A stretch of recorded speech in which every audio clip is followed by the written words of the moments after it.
Humanistic approach. You've already got one video clip on how to write an essay on humanism, but I just want to go through the key approaches and the strengths and weaknesses so that you've actually got all the details, because the essay question that we went through before was really how to write an essay. This one is specifically on the humanistic approach. Okay, so what are the key assumptions? There's probably about 5 key assumptions that you should know. So just pause for a minute, see whether you can jot these down.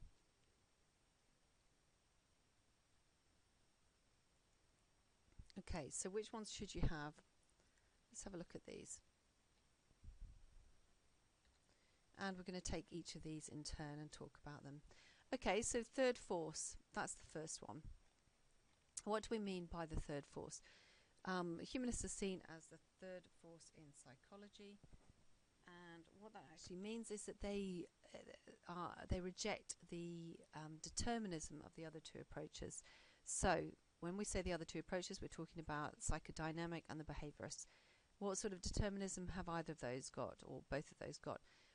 You should be able to answer that now. So it's a psychodynamic, for the psychodynamic approach is the unconscious determinism, and the behaviorist is the environmental determinism. And the reason they're called third force is because they reject the determinism of those two, and then you outline that. Okay. Second bit is holistic. What do we mean by holistic?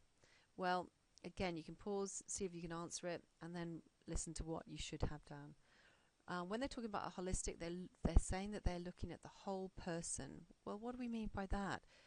What we mean is that we're looking at the whole person in the context of their environment, and that means the whole person, including unconscious factors, including stimulus and response, including how we behave, overt behavior. So in other words, it's saying that we look at everything about them. We're not just being reductionist and breaking down our behavior into one category, one component, as the other approaches do. Thirdly, phenomenological approach. Okay, great word, that, phenomenological. What does phenomenological mean? Phenomenological is basically being able to see the world from that person's subjective viewpoint. Actually, what we should say is that the subjective view of the person is more important than objective reality. Let me repeat that. The subjective view of the person is more important than objective reality. What that means is we should be studying the person from their perspective. It's looking at the world from their shoes, really, looking out. They say, well, what's the point of studying the outward appearance of somebody, because you don't know what's going on inside. And to really understand them, we have to look at the world from their perspective. Fourthly, we would say the one we've got here is self-actualization. What do we mean by self-actualization? Well, specifically defined, it is the innate tendency. So that means we're born with it. It's an innate tendency to drive to be the best person we can be, to reach our full potential. So we might just summarize that a little bit by saying it's the innate tendency to reach our full potential. But what do we mean by that? That means being the very best person that we could be. And obviously that's a really positive approach to looking at humans. And finally, the rejection of science. Okay, humanists, it's not that they are not scientific, it's that they are actively rejecting of science. They do not want to be scientific. Why? Because science is about objectivity, and they don't want to be objective. I've already said they want to be very subjective and really look at the person's subjective viewpoint. All right, so they're rejecting that. They also think it's very dehumanizing, that we are unique individuals and therefore we should be treated as such, and therefore they would choose to use a case study approach as opposed to objective experiments. So there's quite a lot we can say in that little section. So I'm going to put in here another one, that we are all unique beings, we're all unique individuals. And we've kind of covered that with a couple of these other ones, phenomenological and rejection of science, but we could have it as a separate point, that they see everybody as a unique individual. And again, that's a very positive approach. Okay, so if you're asked to outline or describe and discuss the humanistic approach, a really nice straightforward essay, then really what you're doing is trying to get down 3 or 4 of these points, literally name them, identify them here, these key things, and then explain them. All right, so that's our point and explain, point and explain, point and explain, etc. All right, what we would tend to do is probably bring in some evaluative comments in amongst that, but that's what I'm going to cover now. Okay, so let's have a look at those. Actually, before we do that, let's just look at a little bit more about this. We're going to look at Rogers to start off with, a little bit of detail, because you may be asked specifically about Rogers. So look at these key words that we need to cover about Rogers. And again, in Upper 6 and Year 13, we're going to have to do this in more depth. Okay, so what are these key words? Right, you need to be able to define conditions of worth. Conditions of worth are conditions that are laid down mainly by parents, certainly by adults, that a child has to meet in order to achieve unconditional love or unconditional regard, this term here. So they are conditions they have to meet. In other words, things like they always have to be on the best behavior, or they always have to be, nice people, or they have to be achieving good exam grades or whatever. And the idea, Rogers says, is that parents lay down these kind of hints of conditions, and the child believes they're not really going to be loved unless they meet those conditions of worth. Okay, if they have no conditions of worth, they're going to have this thing, congruence between their real and their ideal self. It's the ideal self and real or objective self. Congruence just means balance. Okay, and Rogers was saying that what tends to happen is if we have a lot of conditions of worth, we don't have balance. We have incongruence between the ideal and the real self. And that means we end up having issues. We have psychological issues. He would say we become a maladjusted person. Maladjusted. Okay? And that means that we're not able to reach our full potential. So we would have psychological issues. We'd have issues with self-esteem. We might feel worthless, unloved, etc., etc. And he says what we as parents should be doing is trying to make sure that we help the child get balance between their real and the ideal. We close the gap. Gap is incongruence, sorry. The gap, it creates an imbalance, an incongruence. Okay? And actually what we want to be is what he calls fully functioning. And that is somebody who has self-actualized. So that's somebody who is able to reach their full potential and be open to change, be open and understanding of others, accepting of others. And that is somebody who is going to be the best person they could be. Okay. Something else you need to know about is Rogers' PCT or CCT therapy. All right. Let's write the word therapy in there. And some of you have already seen that. You watched the video of Gloria. If you type in Carl Rogers Gloria, you'll see a little of 1960s video clip of Rogers at work doing some therapy. Some of you find that quite frustrating because when Gloria wants some help, he doesn't actually give her advice. Why not? Because he says she is in control. She has free will. Okay, so our third force, we cover that. Part of the third force is against the determinism, and it's saying that we have free will. We have what we call personal agency. We are in control of our own lives, and therein we actually create our own destiny. All right. So Rogers is saying, what's the point of me telling you what to do? You've got to live your life. You have to take responsibility, whether you do something right or not, whether you make the right decisions or not. So all his role is, as the therapist, is to act as a mirror, reflecting back, giving unconditional regard to the client, but reflecting back what they're saying so that they are in control and they make their own decisions about what they should be doing. Okay. We also have Maslow. Maslow's hierarchy of needs. Let's put this in here.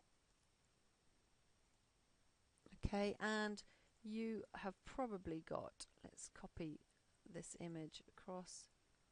Have a look at this. I'm going to move it down because it's quite big. Hopefully that one, there we go. Maslow's hierarchy of needs, there it is.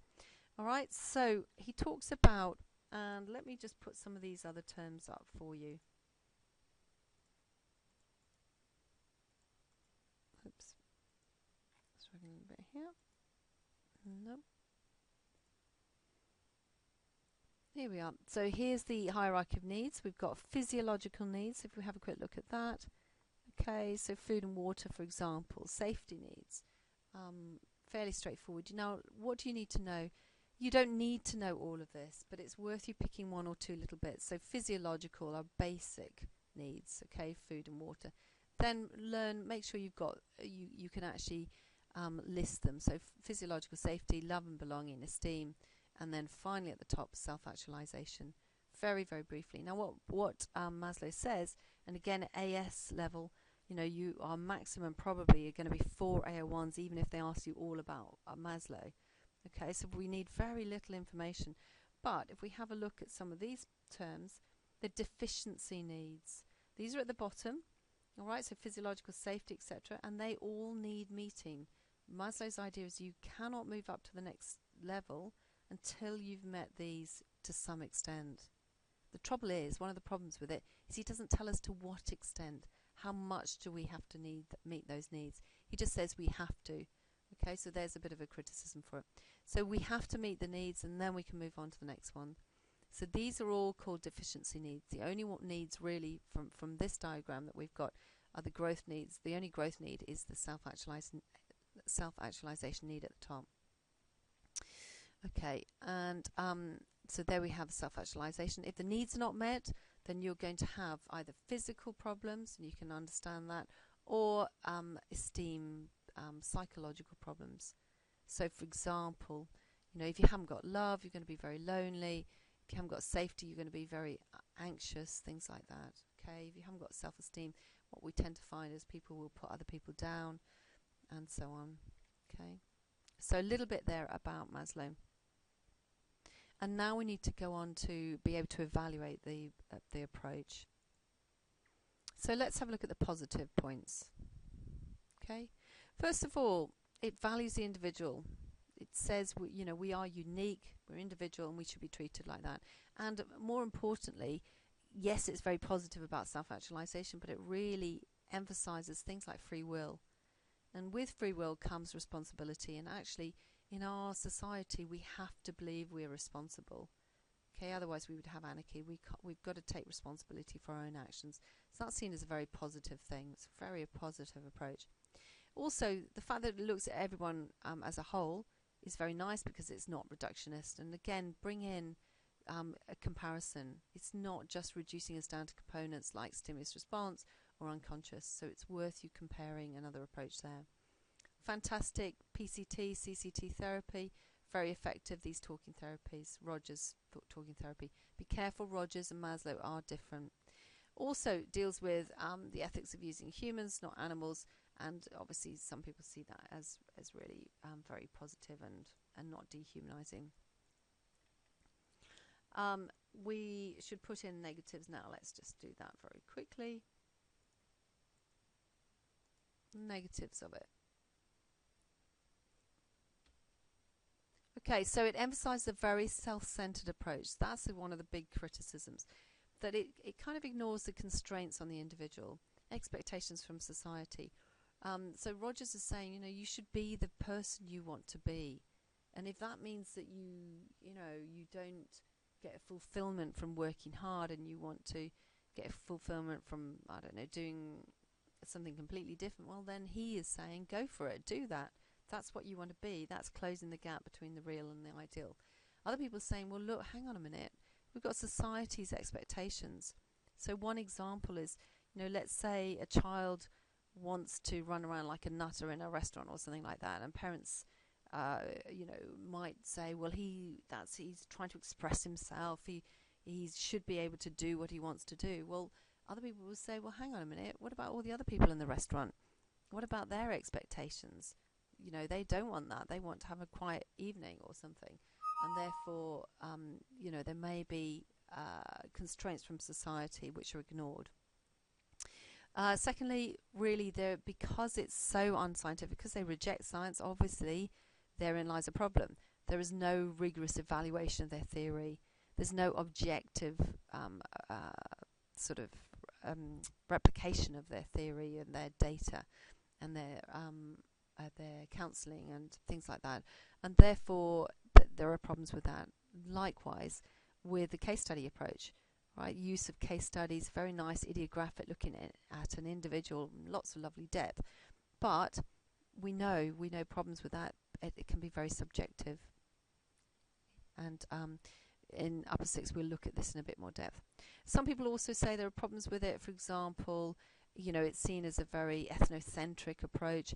In other words, a very Western approach, has Western bias, and it ignores the fact that many hundreds of thousands of people are not able to meet their basic needs. So how on earth can they self-actualize according to this? How can they be really happy and fulfilled when they can't even get food and water? So some people will say it's a very Western view, and it's probably not applied to all nations everywhere. Another criticism is it ignores the unconscious, and yet a lot of people accept the fact that the unconscious perhaps still seems to influence us. There are other criticisms, for example, with Maslow. As mentioned, Maslow has said that the deficiency needs have to be met before you can move on, but he doesn't say to what extent they have to be met. Do they have to be fully met? How much is meeting those needs? So there's a problem. A key thing is Rogers separates people out to fully functioning people or maladjusted. Maybe most people fit into somewhere in the middle of that, and yet he doesn't really account for that. And of course, both of them say that we all strive to self-actualize, but actually, at the end of the day, very few, something like 1% of people are supposed to self-actualize. Well, how can that be? If we're all striving for it, surely more people should be able to achieve it. So there are problems with it. The key thing, though, is to try to make comparisons. Think, where are they in terms of reductionist, holistic? Where are they in terms of free will determinism? Think about who you can compare them with in order to get extra AO2s as well.